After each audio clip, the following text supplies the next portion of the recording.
Testimony time. Yes, indeed. So back into the journeys of the Qliphoth Super T Sigma, my personal journey, personal story of the Qliphoth process. So now we enter into Samael. Samael, the archangel Samael. His sphere is ruled by the demon Adramelech. It's a peacock. It's a peacock spirit. That spirit of flexing is the peacock. Is Adramelech. It's a pride demon. It's a demon that gives you the kind of sense of identity where now you're comfortable enough in your own skin to flaunt it. You're comfortable now in your own skin to show it. You know what I mean? It's one of those, like, what's that song? You know, I'm coming out. I want the world to know. So Adramelech has that I'm coming out energy. And so Samael, the sphere, the world that Samael is, they call him the venom of God. So with this venom, this comes the change. So everything that took place in Arab-Zarak, the Garian, etc., all of this now becomes you. After you found out everything that there is of yourself, once you've seen your complete self, now you are changed into a whole nother self. Now this self automatically has the process of the previous spheres within. So now, instead of just being brought through the process of where you see yourself cracking out of the egg, out of the shell of the old world, now you just become that kind of person that breaks through worlds. You become a world changer. And likewise, just like you learn to see the difference between the false world and the real world, which is the hidden world in between our worlds, instead of just seeing that process now, you become that process. So instead of now seeing the language of the beast, which in Samael is revealed as what is called Dadaism. And what is Dada? What a baby says when it's calling his dad. Dada.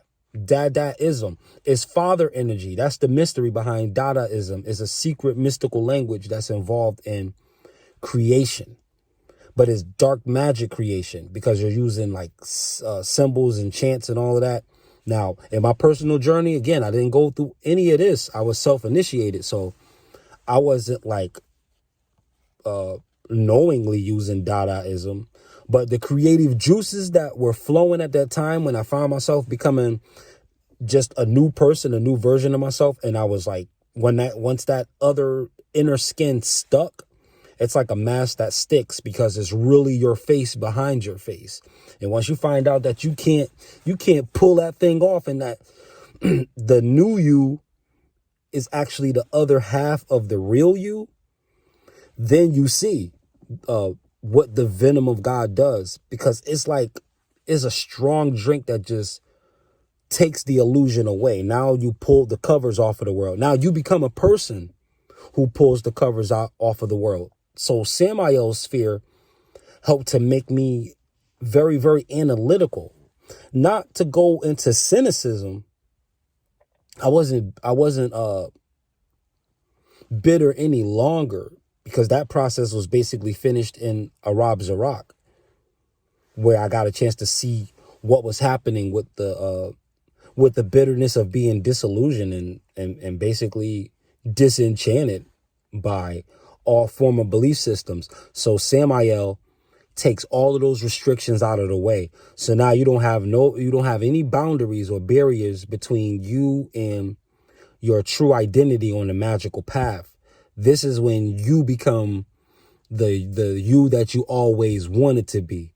But it starts with you being the kind of person who is gonna be a revolutionary, like a visionary, one who's like a rebellious hero, the antagonist of the story who becomes the protagonist.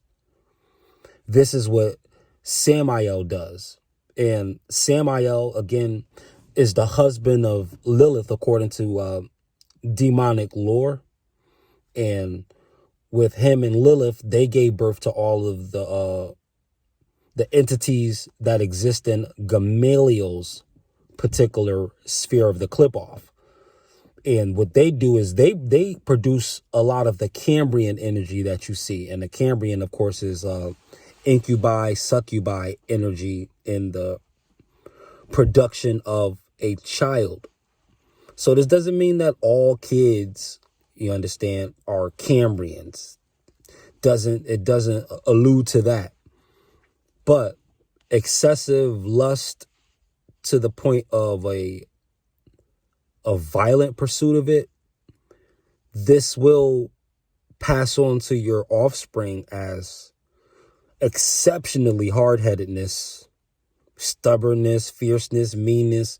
Like, what is wrong with this kid? This kid is just you know what I mean? Like, this kid is acting like a straight up demon. Well, there might be something to that.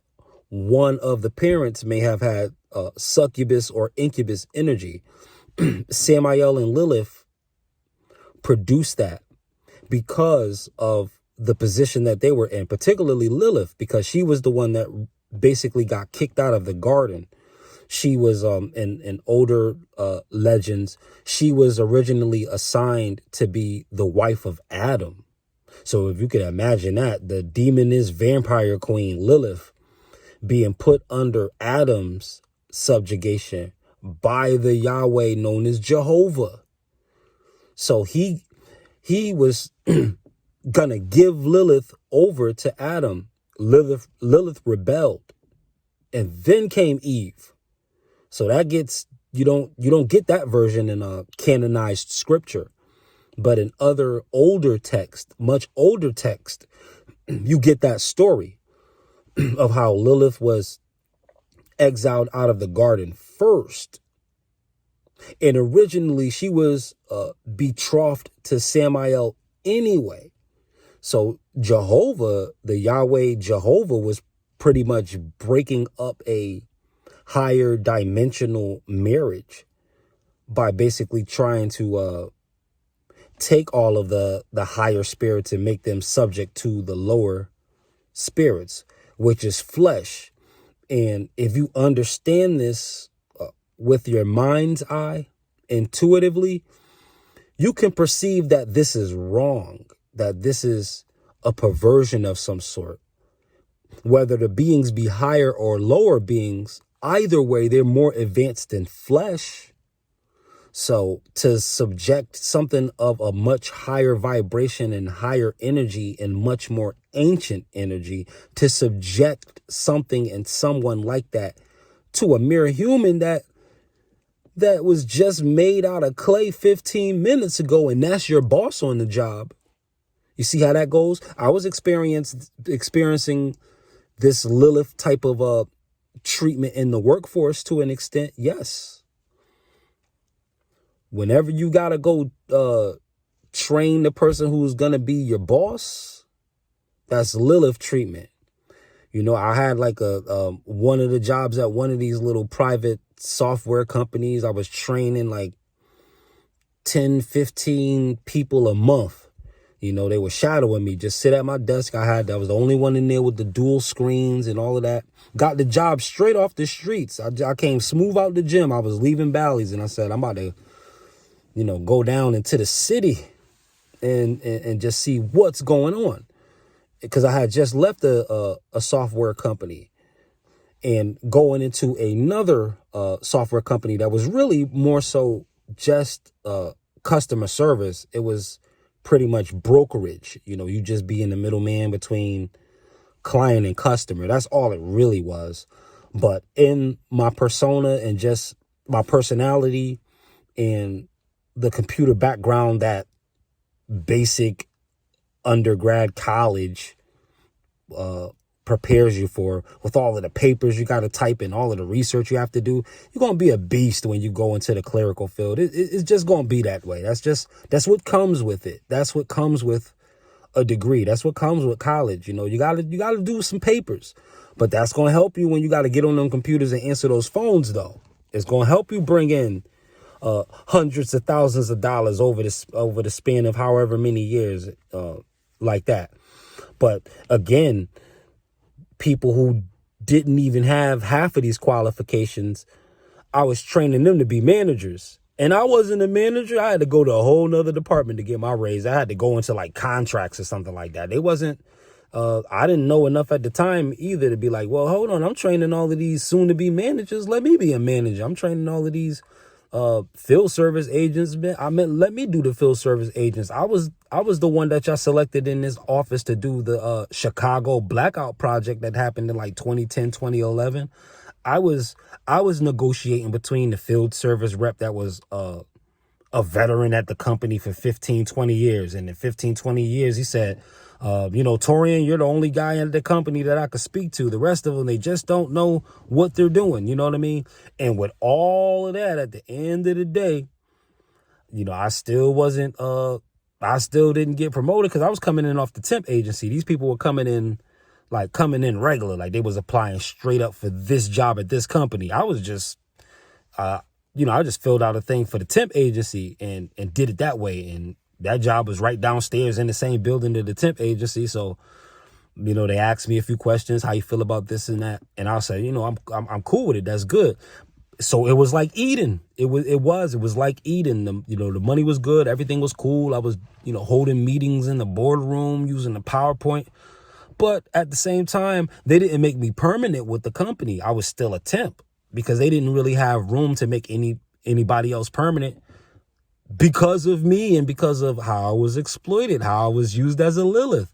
I built the workforce, but I didn't know that I was building my replacements. I thought I was just training folks for whatever department, just showing them the ropes, showing them the basics. So the Samael sphere helps you to see those kind of things coming before they come and break that thing down and make your decision either not to go all the way into that or to start creating some boundaries. Like, look, I ain't training any more of these people until I get a raise and this, that, and the third. Like my goal should have been probably to try to get permanent with this company. But I figured since this was the same CEO of the other company that went under, I was thinking that this company was going to go under. And to this day, this company may very well still be around. I'm not sure.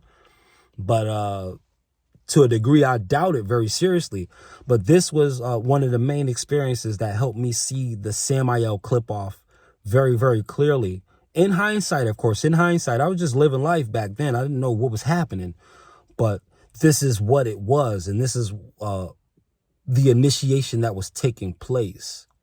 So there was this mix of the high and the low, and the high being made to be subject to the low. And so once you figure that out and you know that that's how the world works, you can be an effective rebel against it. Super T Sigma, Sigma Programming. Peace.